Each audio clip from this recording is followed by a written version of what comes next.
আমার প্রিয় ছাত্রছাত্রীরা, তোমরা যারা 2025-এ মাধ্যমিক পরীক্ষা দেবে, আজ আমি তোমাদের জন্য নিয়ে এসেছি তোমাদের পরীক্ষার আগে এই শেষের কয়েকটা দিন তোমরা কিভাবে পড়াশোনা করলে তোমাদের নম্বর বাড়বে, অর্থাৎ লাস্ট মিনিট কয়েকটি খুবই গুরুত্বপূর্ণ টিপস এবং উপায়। আমি চাই তোমরা ভিডিওটি প্রথম থেকে শেষ অবধি খুব মন দিয়ে দেখো। যদি বোঝো তোমরা 2x স্পিডেও দেখতে পারো, কিন্তু এই ভিডিওটি তোমরা যদি দেখো তোমাদের নম্বর বাড়বেই। আমি এইটা বলতে পারি না যে তোমাদের 90-95 প্রত্যেকে পেয়ে যাবে, কিন্তু তোমার যদি এখন প্রিপারেশন 50-এর মতো হয়ে থাকে, তুমি 60 থেকে 65 পাবে। তোমার নম্বর যদি 60 হয়ে থাকে এখনকার প্রিপারেশন অনুযায়ী, তুমি কিন্তু 70-75 পাবেই, অর্থাৎ তোমার নম্বর 10-12 নম্বর কিন্তু বাড়বেই। আমরা বন্ধুরা, ধরো তোমরা সবাই মিলে টেস্ট পরীক্ষা দিয়েছো, সেখানে দেখেছো যে অনেক বন্ধু নাম্বার হয়তো তোমার থেকে কম হয়েছে, কিন্তু যখন তোমাদের ফাইনালে রেজাল্ট বেরোবে তখন কিন্তু আগে অনেক বছরই দেখা গেছে যে তার নম্বর কিন্তু তোমার থেকে বেশ বেশি রয়েছে। সে এই কয়েকটা দিনে কি করলো, কিভাবে পড়াশোনা করলো যে তার নম্বরটা বেড়ে গেল। আজ আমি তোমাদের সেই ছোট ছোট কয়েকটি যে উপায়, সেগুলি আমি তোমাদের বলে দেবো। আমি চাই তোমরা এই কয়েকটা দিন যদি এই উপায়গুলি অনুসরণ করো, তোমাদের নম্বর বাড়বে। আমাদের প্রথম যে আমি তোমাদের উপায়টি বলবো সেটি হলো যে দেখো, আমাদের মাধ্যমিকের যে প্রশ্নপত্র তোমরা দেখতেই পাচ্ছ, এখানে মাধ্যমিক 2024-এর প্রশ্নপত্র। আমি তোমাদের কাছে বাংলা এবং অঙ্ক এই দুইটি প্রশ্নপত্র নিয়ে এসেছি। আমাদের মাধ্যমিকের প্রশ্নপত্রের যে নম্বর বিভাজন, অর্থাৎ কতর দাগ নম্বরে কোন অধ্যায় থেকে প্রশ্ন থাকবে, সেইটি কিন্তু আমাদের নির্দিষ্ট থাকে। যেমন আমাদের একের দাগে যে এমসিকিউ থাকে, সেখানে আমাদের এমসিকিউই থাকবে, তোমাদের মাধ্যমিকেও কিন্তু তাই থাকবে। এরপরে দেখো, আমি বাংলা প্রশ্নপত্র বলছি। 2.1-এতে আমাদের যে এসএ কিউ থাকে, সেখানে কিন্তু আমাদের গল্প থেকেই প্রশ্ন থাকবে। এরপরে আমাদের 2.2-তে কবিতা থেকে প্রশ্ন থাকবে। এইভাবে প্রতিটি বিষয়ের আমাদের যে দাগ নম্বরগুলি রয়েছে, সেখানে কোন অধ্যায় থেকে প্রশ্ন থাকবে বা আমাদের প্রবন্ধ থেকে প্রশ্ন থাকবে কিনা, সেইটা কিন্তু আমাদের নির্দিষ্ট। সেজন্য আমাদের যদি আগের বছরে প্রশ্নপত্র থেকে সেইটা যদি আমাদের জানা থাকে, তাহলে আমাদের প্রশ্নটা দেখে আমাদের কিন্তু চিন্তা করতে হবে না যে এটি কোন অধ্যায়ের প্রশ্ন। আমি জানি যে আমার 1.1-এতে আমাদের গল্প থেকে প্রশ্ন থাকবে, তখন আমি শুধু প্রশ্নটা দেখি আমি বুঝতে পারবো ও গল্প থেকেই প্রশ্নটা রয়েছে, তাহলে আমাকে গল্পের কোন গল্প শুধু সেটা আমাকে বিবেচনা করে নিয়ে আমি উত্তরটা লিখতে পারবো। এতে কিন্তু তোমাদের সময়টাও কিন্তু কম লাগবে, কারণ আমাদের পরীক্ষার সময় সময়টা খুবই ইম্পর্টেন্ট। ঠিক একইভাবে আমাদের যে অঙ্কের প্রশ্নপত্র, আমি এই দুইটি প্রশ্নপত্র তোমাদের কাছে নিয়ে এসেছি। তোমাদের প্রতিটি বিষয়ের ক্ষেত্রেই কিন্তু একই থাকবে। যেমন 4-এর দাগে আমাদের থাকবে প্রশ্নমান 2 মার্কসের প্রশ্ন, এবং আমাদের অঙ্কের ক্ষেত্রে 5-এর দাগে পাটিগণিতে প্রশ্ন। অর্থাৎ তুমি যখন 5-এর দাগেতে যাচ্ছ, তখন কিন্তু তোমাকে দেখতে হবে না বা তোমাকে ভাবতে হবে না এখানে কি আমাদের বীজগণিতের থেকে অঙ্ক থাকবে। অনেকে আছো যারা অঙ্কে একটু দুর্বল, তাদের জন্য এটা খুবই সুবিধা হবে। ধরো তোমার পরিমিতিটা সহজ লাগে, আমরা জানি যে আমাদের পরিমিতির প্রশ্ন থাকবে 13 দাগ নম্বরে। তাহলে তুমি প্রথমে আমাদের তো 1, 2, 3, 4 এই 4টি দাগ নম্বর কিন্তু তোমাদের অঙ্কের ক্ষেত্রে আগে করতে হবে, এবং তারপরে তোমাদের পরিমিতি যদি সহজ লাগে 13 দাগ নম্বর দিয়ে তোমরা পরিমিতির অঙ্কগুলি করে নিলে। অর্থাৎ প্রতিটি বিষয়ের ক্ষেত্রে আমাদের কত দাগ নম্বরে কোথা থেকে প্রশ্ন থাকবে সেটা যদি জানা থাকে, তাহলে কিন্তু খুবই সুবিধা হয়। আমি কিন্তু তোমাদের মাধ্যমিক 2017 থেকে 2024 অবধি প্রতিটি বিষয়ের প্রশ্নপত্র আমার চ্যানেলে দেওয়া রয়েছে। তোমাদের যদি খুঁজতে অসুবিধা হয়, আমাকে কমেন্ট বক্সে একবার খালি লিখে জানিও, আমি তোমাদের লিঙ্কটা দিয়ে দেবো। আমি চাই তোমরা পরীক্ষার আগে অন্তত একবার মাধ্যমিক 2017 থেকে মাধ্যমিক 2024 অবধি প্রশ্নপত্রগুলি একবার দেখে নাও, কারণ অন্তত তোমাদের নম্বর বিভাজনটা তো বুঝতেই পারবে। তাছাড়া এই যে 7 বছরের প্রশ্নপত্র, আমি 7 এই কারণেই বলছি কারণ 2021-এ মাধ্যমিক পরীক্ষা হয়নি, আর এগুলি যদি তোমাদের রেডি থাকে, এগুলি মাধ্যমিকের প্রশ্ন, এখান থেকে তোমরা অনেক প্রশ্নই কমন পাবে। এছাড়া আমি তোমাদের শীঘ্রই তোমাদের মাধ্যমিক 2017 থেকে 24 অবধি আমার এমসিকিউ এসএকিউ সলভেরও ভিডিও রয়েছে, যার লিঙ্ক তোমরা এই ভিডিও ডেসক্রিপশন বক্সে পেয়ে যাবে। ভিডিও শেষে এন্ড স্ক্রিনেও আমি ডিপি দিয়ে দেবো, সেখান থেকেও তোমরা দেখতে পাবে। এছাড়া তোমরা যদি বলো, আমি 2017 থেকে 2024 অবধি এমসিকিউ এর উত্তরগুলি আমি তোমাদের প্রতিটি বিষয় আরেকবার করে আমি রিভিশন করিয়ে দিয়ে ভিডিও করিয়ে দেবো। এরপরে আমাদের 2 নম্বরে যে টিপস, তাহলে প্রথমটি হলো আমাদের নম্বর বিভাজন জানতে হবে। নম্বর বিভাজন জানলে কিন্তু আমাদের সময়টাও খুব কম লাগে, আমাদের কোন অধ্যায় থেকে প্রশ্ন এসেছে সেইটা আমাদের চিন্তা করতে হয় না, এছাড়া আমাদের খুবই স্পিডটাও কিন্তু বেড়ে যায়। 2 নম্বর যে খুবই গুরুত্বপূর্ণ উপায় সেটি হলো এখন আমাদের কিন্তু টেস্ট দিতে হবে। তোমাদের পরীক্ষা শুরু হচ্ছে 10:45 থেকে এবং পরীক্ষা চলবে 2টো অবধি। এবার 10:45 থেকে 11টা, এই যে 15 মিনিট, সেই সময়টা তোমরা কিন্তু লেখার সময় পাবে না, শুধুমাত্র প্রশ্নপত্র পড়ার সময় পাবে। আমি চাই তোমরা প্রতিদিন বাড়িতে এখন 10:45 থেকে যদি না পারো 11টা থেকে তোমরা 1:30, অর্থাৎ যদি তোমরা 10:45 থেকে দাও 10:45 থেকে দেবে তাহলে 1:15 অবধি, আর যদি 11টা থেকে পরীক্ষা দেওয়া শুরু করো তাহলে 1:30 অবধি প্রতিদিন যে কোনো বিষয়ে পরপর তোমরা পরীক্ষা দিতে থাকো। আজকে বাংলা দিলে কাল ইংলিশ, তারপর দিন ইতিহাস, তারপর দিন ভূগোল, এইভাবে তোমরা পরীক্ষা দাও, টেস্ট দাও।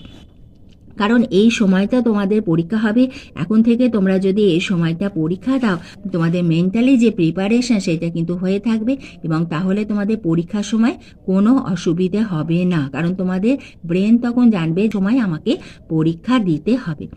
এবার হলো যে আমরা পরীক্ষা বা আমরা টেস্টটা কোথা থেকে দেব।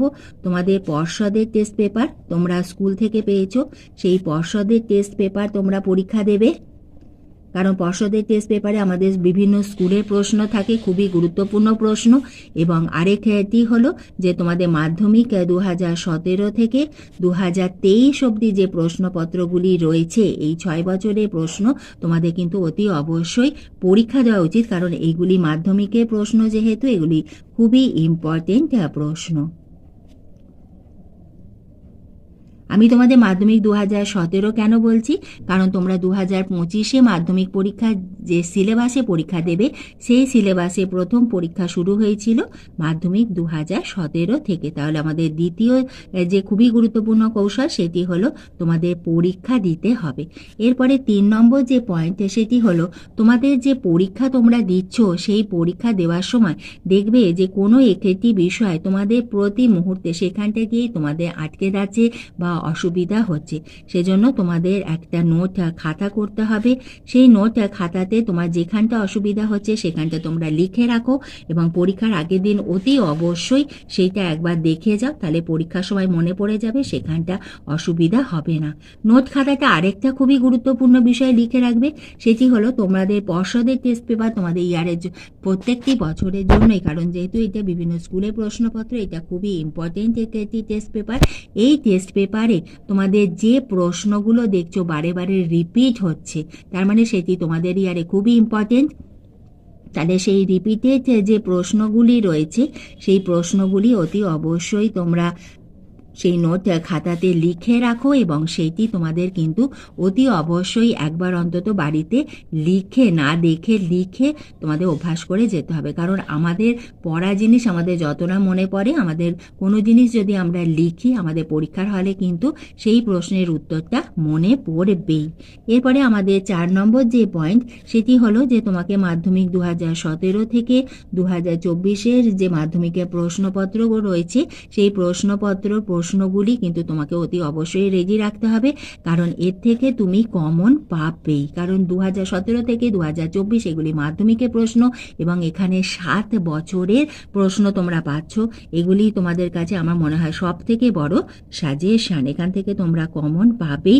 আমার প্রশ্নপত্র দেওয়া রয়েছে, আমার চ্যানেলে ভিডিও রয়েছে, তাতেও তোমাদের মানে পরপর আমি একই বাংলার মাধ্যমিক 2017 থেকে 2024 অবধি আমি প্রশ্নপত্র দিয়েছি, সেখানে তোমরা এমসিকিউ এসএকিউ এর উত্তরও পেয়ে যাবে। তোমাদের তাতেও যদি অসুবিধা হয় লিঙ্ক পেতে, আমি বারবার বলছি তোমরা কমেন্ট বক্সে লিখে জানাও, আমি তোমাদের লিঙ্কটা দিয়ে দেব। এরপরে আমাদের পরের যে খুবই গুরুত্বপূর্ণ যে পয়েন্ট সেটি হলো যে তোমাদের মাধ্যমিকে মোট 7টি বিষয় রয়েছে। তোমাদের টেস্ট পরীক্ষা হয়েছে, টেস্ট পরীক্ষাতে তুমি নিশ্চয়ই বুঝতে পেরেছো যে তোমার কোন বিষয়টা তুমি স্ট্রং এবং কোন বিষয়টাতে তুমি দুর্বল, তুমি উইক। আমাদের 7টি বিষয়ের মধ্যে আমাদের 4 থেকে 5টি বিষয়কে কিন্তু খুবই আমাদের স্ট্রং করতে হবে। ধরো তোমার অঙ্ক আর ভৌতবিজ্ঞান শক্ত লাগে, কোনো অসুবিধা নেই, সেটাতে আমরা মোটামুটি রেডি করব, আমরা চেষ্টা করব আমাদের পক্ষে যতটা সম্ভব তার থেকেও বেশি আমাদের নাম্বার তুলতে, কিন্তু 4-5টি বিষয়কে তোমাকে খুব বেশি স্ট্রং করতে হবে এবং সেখানে তোমাকে খুব ভালো নম্বর পেতে হবে, তাহলেই কিন্তু তোমার পার্সেন্টেজটা অনেক ভালো হবে। এরপরে আমার 6 নম্বর যে বিষয় সেটি হলো যে আমাদের কোনো বন্ধু, আমি ধরো কোচিংয়ে পড়তে গেলাম বা কোনো বন্ধু আমাকে বলল, জানিস তো আমি শুনছি এই প্রশ্নটা এবছরের জন্য খুব ইম্পর্টেন্ট, তুই এটা মুখস্থ করেছিস কি? বা বিশেষ করে পরীক্ষার 1-2 দিন আগে যদি এই ধরনের কোনো প্রশ্ন তোমার কাছে আসে, এখন তাও সময় আছে, কিন্তু পরীক্ষার 1-2 দিন আগে তোমার কাছে যদি কোনো প্রশ্ন আসে যে এই প্রশ্নটা আমি করেছি, খুব ইম্পর্টেন্ট বলছে, তুই কি রেডি করেছিস? হয়তো তোমার সেই প্রশ্নটা রেডি নেই, তখন একদম চিন্তা করবে না। বিশেষ করে পরীক্ষার হলে গিয়েও অনেকে বিভিন্ন বন্ধু বিভিন্ন প্রশ্ন তোমাকে বলবে, কোনো দরকার নেই, আমি যেটা পড়ে এসেছি আমি সেটাই লিখে আসব।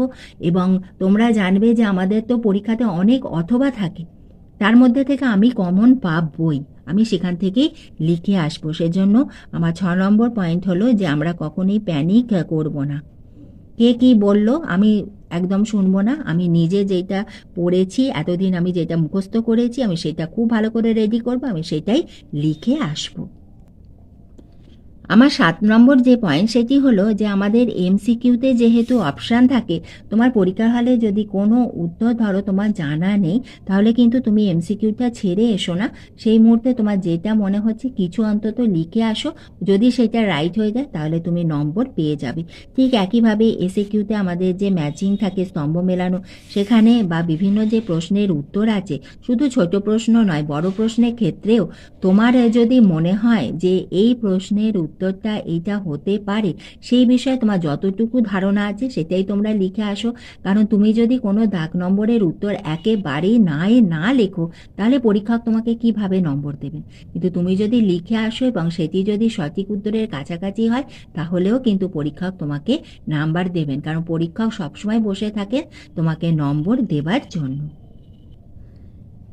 8 নম্বর হলো আমাদের সকলের অঙ্কতে ভয় থাকে, সেই অঙ্ক গণিত।